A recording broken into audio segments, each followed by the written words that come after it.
Hi, today I'm going to try to help you make your own matzah bread to be used for communion on Maundy Thursday. With the world as it is right now, we will not be able to come together into the building to have communion on Maundy Thursday, but Pastor Steve is going to talk you through how we will do this, and we will continue to be together even if it's through video at this point.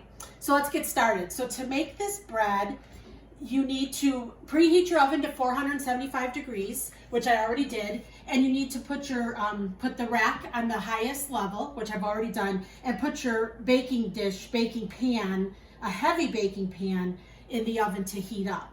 Now, this whole recipe that I'm going to be doing, we will send to you, so you'll have all the instructions and everything in front of you, but I'm just going to try and walk you through it now to see that it appears to be very easy, so we're going to hope that that's the case.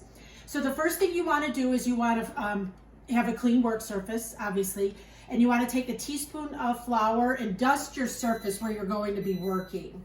You also want to use flour, and you can use a little bit of extra, to flour your rolling pin, whatever rolling pin you have. Then once you get that together, we can, sorry, I'm reading the instructions as I'm going here. In a mixing bowl, you want to put a cup of flour, all-purpose flour, and you want to put in, you want to put in the water, which is 1/3 of a cup.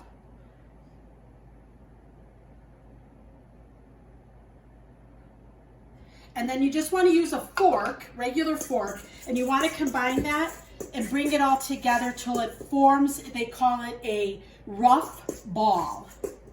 So it takes just a couple minutes to do that. Now, the recipe does say if you feel that you need to add a little bit more water, you can do so. Just do a very little bit at a time, just because you don't want the dough to get too watery or too runny. And I think that 1/3 cup is going to do it. I don't know if you want to see kind of what is coming together here. It's not quite a ball yet, but it is coming together. And as soon as you get that done, okay, I might need just a little bit more water actually.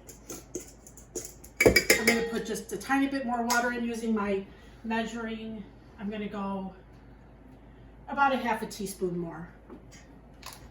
Again, go slow. If you need to add more water, just go slow, that you don't want it to get runny or just too wet.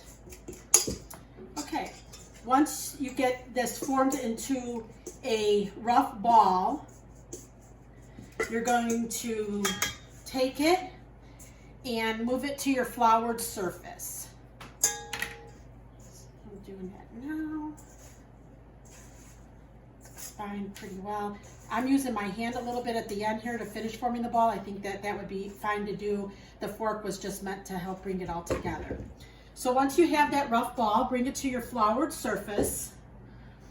And what you're going to do is you're going to knead it for about 30 seconds. On your floured surface, it should not be sticking, and you just want to keep kneading it for, it says 30 seconds to 1 minute.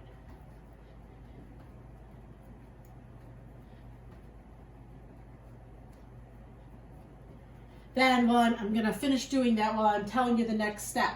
So our next step is going to be to divide this dough into 4 equal pieces first.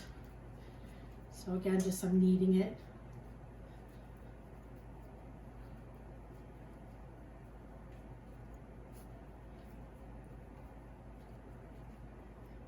Probably could take a little bit more time, but for video purposes, I'm going to say that I've done that long enough. You want to cut your dough into 4 equal pieces. And then it says after you do that, you want to take each piece and cut it. You want to cut it again. So now you're ending up with 8 pieces. Then what you're going to do is you're going to take your dough and you're going to make it into a 5-inch pancake is what they said.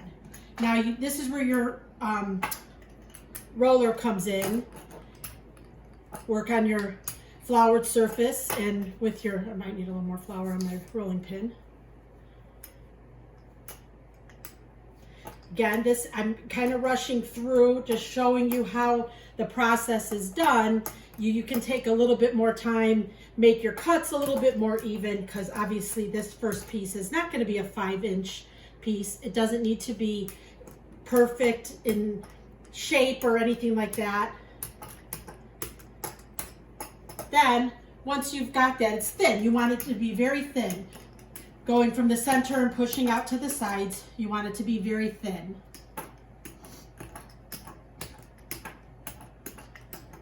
Okay, I'm just going to do the one piece to show you. Then the next thing you're going to do is you are going to let the dough rest for just a few seconds. And then once we let it rest for a few seconds, you take your rolling pin to it again, because again, you want it to be super thin.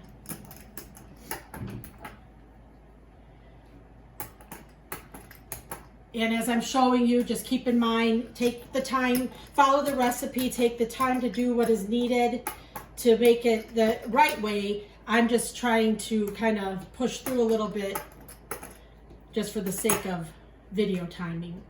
So after it's rested for a few moments, go back and roll it again. Then once you've done that, you want to get your pan. Well, I'm sorry. First, you want to take your fork and you want to put a bunch of holes, stab it many times. I think the recipe says like 25 or something. And then you want to turn it over and you want to do the same thing to the other side.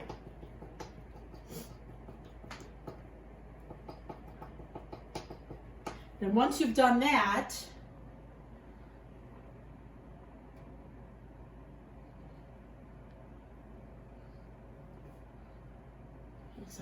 you want to make sure, so you can hear, you're poking all the way through to the other side. That's, I guess, important to know. Make sure you've gotten all of it. Then I'm going to take my pan out of the oven.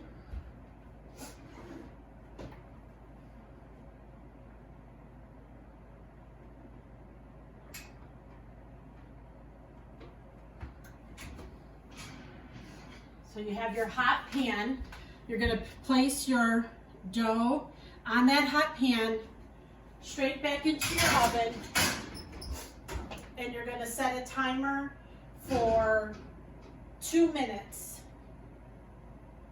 And then you're going to turn it over after those 2 minutes, cook it for 2 more minutes. And then when you take it out of the oven, it's just going to be lightly brown, and it's supposed to be crisp. If you rolled it thin enough, then it should be crisp as well. And then as soon as it comes out of the oven after those 4 minutes, you want to go directly to a cooling rack, and then you want to brush it with olive oil and sprinkle kosher salt on the top. The olive oil and the salt is optional. That's, if you want to use that, you can use as much or little as you want as you follow the recipe. Hopefully you'll have fun doing this, and we'll all look forward to joining together in communion on Maundy Thursday.